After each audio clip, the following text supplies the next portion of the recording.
Sabies que mentre hi ha catalans sense llar des de fa dècades el govern regala pisos a immigrants? Avui t'explico els detalls d'aquesta veritat que t'indignarà, seguint la denúncia d'Orriols al Parlament.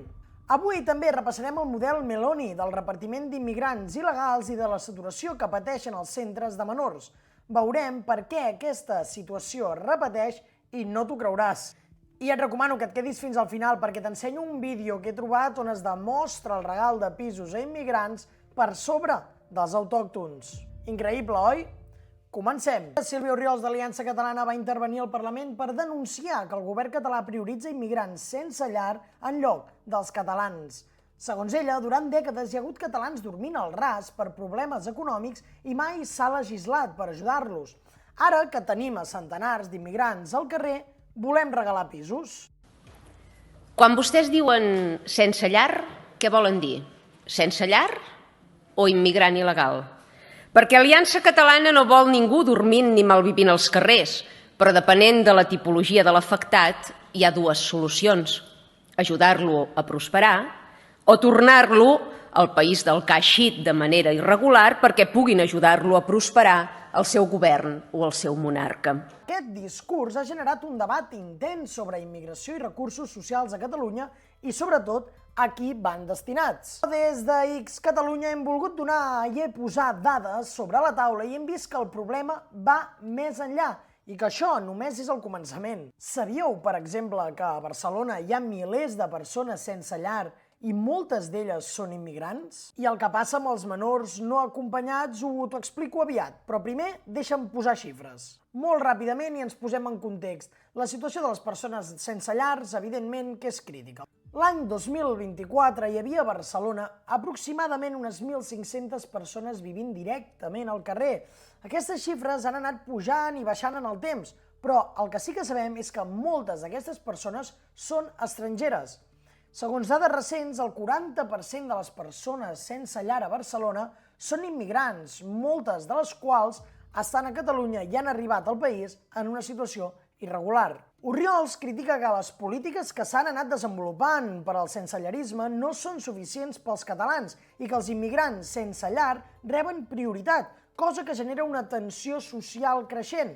A més, aquesta situació no hi afavoreix gens el flux migratori creixent, amb més de 61.000 immigrants irregulars registrant-se a Espanya l'any passat, el 2024. Tot això agreuja la situació i moltíssim, perquè molts dels immigrants que registren a Espanya, aquests 61.000 de l'any anterior, gairebé la totalitat acaben a Catalunya, on la pressió sobre els recursos socials és cada vegada més evident i el col·lapse imminent. Per exemple, ens sobren els exemples dels hotels plens d'il·legals a la costa, tot pagat pel contribuent o una creixent demanda de les autonomies espanyoles sol·licitant ajuda al govern central per la saturació de recursos públics en benefici dels estrangers.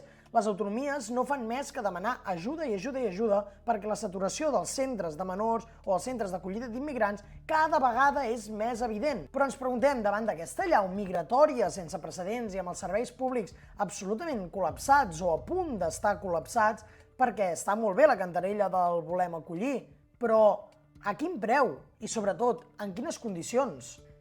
I per això, des d'aquí, des de X Catalunya, també ens interessa molt mirar cap a Itàlia, on el govern de Giorgia Meloni, dels Germans d'Itàlia, ha implementat un model que molts a Catalunya demanen. Des del 2023, Meloni ha dut a terme un seguit de polítiques per limitar l'arribada de migrants, aturar l'efecte crida, restringir permisos de residència i augmentar les deportacions. Un exemple claríssim i clau és l'acord signat amb Albània el 2023 que permet enviar migrants que arriben a Itàlia a centres d'acollida a aquest país, Albània. Tot això mentre es processa la seva sol·licitud d'asil, és a dir, en el moment que un migrant arriba de manera il·legal a Itàlia, aquest l'envien a Albània en centres d'acollida en aquest país perquè així, mentrestant, no s'atura els serveis públics italians i se'ls acaba quedant a Albània. Això també ajuda a mirar si realment aquesta persona busca un asil o simplement ho estava intentant colar per establir-se il·legalment a Itàlia i a Europa. Cal dir per això que aquest model ha reduït significativament les arribades irregulars i ha estat elogiat per molta gent com una solució molt eficient. Recordem que Itàlia tenia un gran problema de pasteres arribant a les seves costes. Per tant, podem dir que Meloni ha aturat l'efecte crida. Per tant, subscriu-te al canal si creus que la solució passa en aturar l'arribada i no gens en el model que tenim actualment. I no gaire lluny d'Itàlia geogràficament, però molt allunyats políticament, a Catalunya no existeix cap política similar, ni tan sols que s'hi assembli. El govern espanyol, liderat per Pedro Sánchez, que són els encarregats de gestionar la immigració al país, han optat per un enfocament basat en la integració i el repartiment d'immigrants il·legals entre les comunitats autònomes, sense mesures per controlar l'arribada inicial. És a dir, no posem el focus en l'arribada, sinó en la gestió un cop ja són aquí. I és que aquest repartiment ha generat tensions, especialment a Catalunya, on molts ciutadans perceben que els recursos d'aquí són completament insuficients i que ja patim una sobresaturació migratòria. Aquí és on Sílvia Orriols en el discurs ens fa explícita una demanda. Crec sincerament que hauríem de fer com a l'antiga Grècia, ciutats-estat. Així els municipis que triïn puja d'impostos, substitució cultural i demogràfica i papers i cafè per tothom tindran el desori que mereixen. I els municipis que votin seny i ordre quedaran eximits i salvats de la irresponsabilitat i inconsciència de la resta. Seria el més just i lògic, no troben? Hem de tornar a les ciutats-estat gregues. I doncs, què vol dir amb això? Doncs que cada municipi pugui blindar-se de polítiques immigracionistes de les capitals de Barcelona o Madrid, perquè sovint aquestes capitals no coneixen la realitat dels pobles. De fet, Orriols posa en valor la seva diligència a l'hora de denunciar per expulsió un sense llar de Ripoll que es trobava en el municipi en situació il·legal, com hauria de ser en gairebé tots els casos. I he rebut fortes crítiques pel cas, no sé si el recordaran, d'un marroquí que vam trobar dormint al ras i a qui vaig denunciar a la policia perquè procedís a la seva expulsió.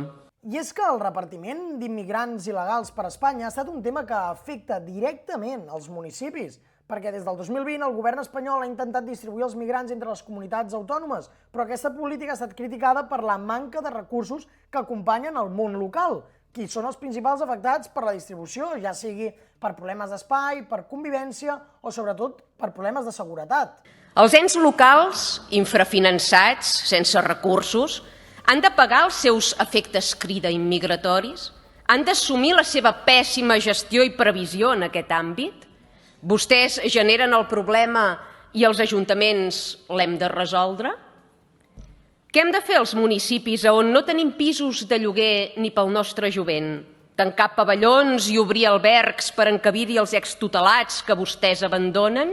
Perquè, a més, a Catalunya, a casa nostra, aquesta situació s'ha agreujat completament amb la saturació dels centres de menors no acompanyats, els MENAs. Al 2024 hi havia més de 5.000 menors en aquests centres, molts dels quals han arribat en situació irregular i que, recordem, tenen famílies al Marroc i que el Marroc no és un estat en guerra ni un estat on les penúries estiguin al pa de cada dia. De fet, el monarca del Marroc, el rei marroquí, és una de les persones més riques del món. I, a més, aquesta arribada de menors no acompanyats que s'aturen als centres és una tendència que es dispara a l'alça. El 2023 en van arribar 1.436, el 2024 el doble, 2.600. Aquesta arribada constant, massiva, il·legal, denuncia Orriols, no l'hauria d'assumir en cap cas Catalunya, ja que no és una ONG. I el qui hauria de vetllar pel desenvolupament d'aquestes persones que sovint queden excloses i sense llar haurien de ser els seus respectius governs a casa seva.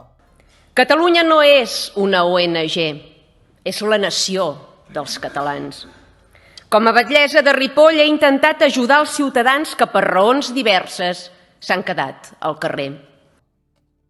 I ara et vull demanar a tu, creus que fa bé Catalunya acollint sense mesura quan no n'hi ha per tothom? Però com t'he dit al principi, mentre fèiem aquest vídeo hem trobat un altre vídeo corrent per xarxes que et farà al·lucinar. El passat dimecres al barri de Valdecorvos, a Pontevedra, Galícia, es va celebrar un sorteig de 74 vivendes socials, un esdeveniment que ha generat una onada d'indignació entre els residents i a les xarxes. I és que no n'hi ha per menys. Et deixo el vídeo.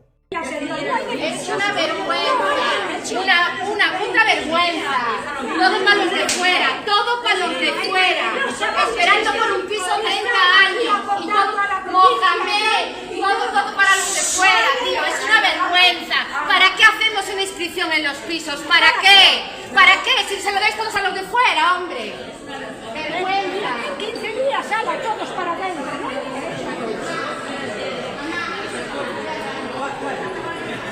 La gent esclata de ràbia quan es demostra que la majoria d'aquestes vivendes aniran a parar per immigrants. Aquest malestar reflecteix un creixement sentiment d'injustícia entre els ciutadans que es veuen exclosos d'un sistema que consideren que discrimina els gallecs, que són els que han cotitzat sempre.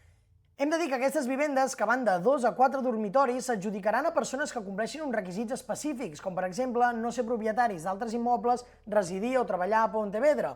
Però, a més, es limita a uns límits d'ingressos. La suma de les rendes de les persones que conviuen a la mateixa vivenda no pot superar els 1.800 euros mensuals. És a dir, que s'ha creat un sistema on sempre guanyen els mateixos i el contribuent a seguir pagant. De fet, fa uns dies t'explicava els problemes que un centre de menes estava generant a Piera, amb agressions, llançament de còctels Molotov, i te'l deixo aquí en pantalla perquè el miris ara. I ja ho saps, totes les notícies al dia al portal web xcatalunya.cat. Fins aquí i fins aviat.